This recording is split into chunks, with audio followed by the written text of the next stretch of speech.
News. Now, more on the latest building collapse in New York. You might have heard a few moments ago, I was talking about the Salomon Brothers building collapsing. And indeed it has. Apparently that's only a few hundred yards away from where the World Trade Center towers were. And it seems that this was not a result of a new attack. It was because the building had been weakened during this morning's attacks. We'll probably find out more now about that from our correspondent, Jane Stanley. Jane, what more can you tell us about the Salomon Brothers building and its collapse? Well, only really what you already know. Details are very, very sketchy. There's almost a sense downtown in New York behind me, down by the World Trade Centers, of just an area completely closed off as the rescue workers try to do their job. But this isn't the first building that has suffered as a result. We know that part of the Marriott Hotel next to the World Trade Center also collapsed as a result of this huge amount of falling debris from 110 floors of the two twin towers of the World Trade Center. As you can see behind me, the Trade Center appears to be still burning. We see these huge clouds of smoke and ash, and we know that behind that there's an empty piece of what was a very familiar New York skyline, a symbol of the financial prosperity of this city, but completely disappeared now, and New York is still unable to take on board what has happened to them today. Presumably there were very few people in the Salomon building when it collapsed. I mean, there were, I suppose, fears of possible further collapses around the area. That's what you would hope, because this whole downtown area behind me has been completely sealed off and evacuated, apart from the emergency workers. That was done by the mayor, Rudy Giuliani, much earlier today because of, course, the dreadful collapse of the Twin Towers of the World Trade Center.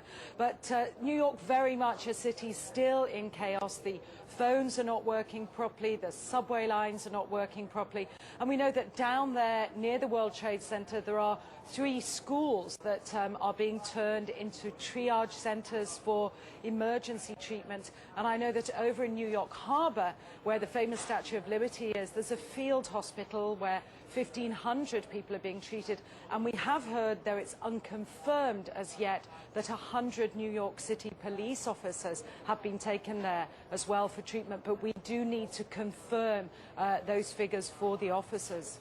It's now, what, some 8 hours since the attacks. Is there any estimate yet available of the number of casualties in the World Trade Center?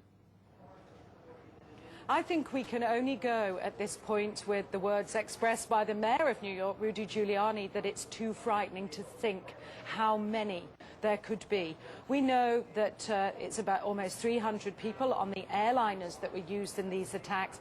But you've got to remember, this was 9 o'clock in the morning on a Tuesday morning. It's busy in downtown Manhattan, in the financial district then. The World Trade Center itself has 50,000 workers. There are tens of thousands of tourists who go up there every day. The figures are almost too frightening to contemplate. You can understand why nobody yet wants to put a figure on them. Listening to the mayor, Rudy Giuliani, a bit earlier, one of his messages was, business as usual. We won't let this get us down. But presumably, a lot of Manhattan people must have fled the city to Long Island to get away from possible further attacks.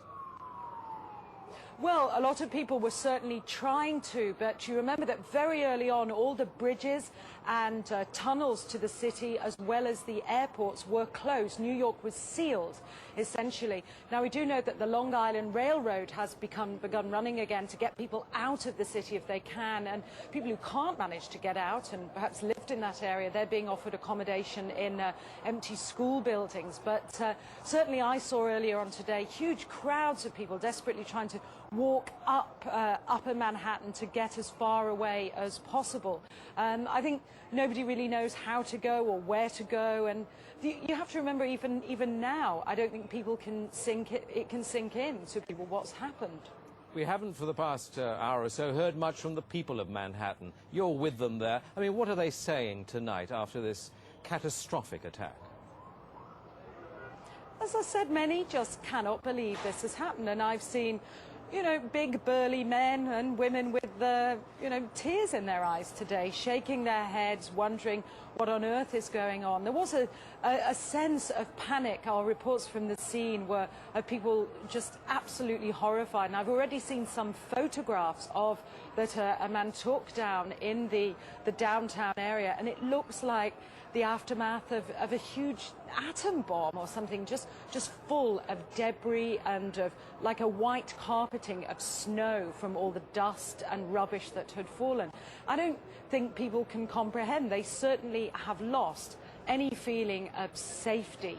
There's still a great pride in the city. People are determined to fight back, but a great sense of shock and loss. People keep looking at the sky, for example, where you can see the plume of smoke, and say, when that's gone, it won't be there anymore. Our Twin Towers won't be there. Such a symbol of New York.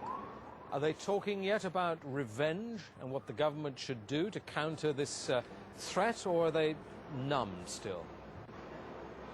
I think people are still numb, and I don't think people are talking about revenge in that way at all yet. I think people are still too traumatized. We don't know how many people have been killed. We can't even put a figure. I think when you talk to people on they daren't even say how many people might have been killed and injured. And I think that feeling, until the idea of the devastation, people don't really know what to say or what to think. I think they feel the bubble of their security as being in America has definitely been popped. This city and this country will not be the same. But they don't really know where to turn. That's the very sad thing. I think there's going to be a lot of very, very traumatized people that has hit them very, very hard. Jane, I think many of us, when we heard the news, perhaps on the radio earlier today, were completely flabbergasted by it and just couldn't comprehend it. I mean, it almost sounded too far-fetched. I was wondering what it's felt like for you being in Manhattan. Well, unfortunately, I think we've lost the line with Jane Stanley in Manhattan. Perhaps we can rejoin her and follow that up later. Across America, citizens are trying to come to grips with the enormity of what has happened.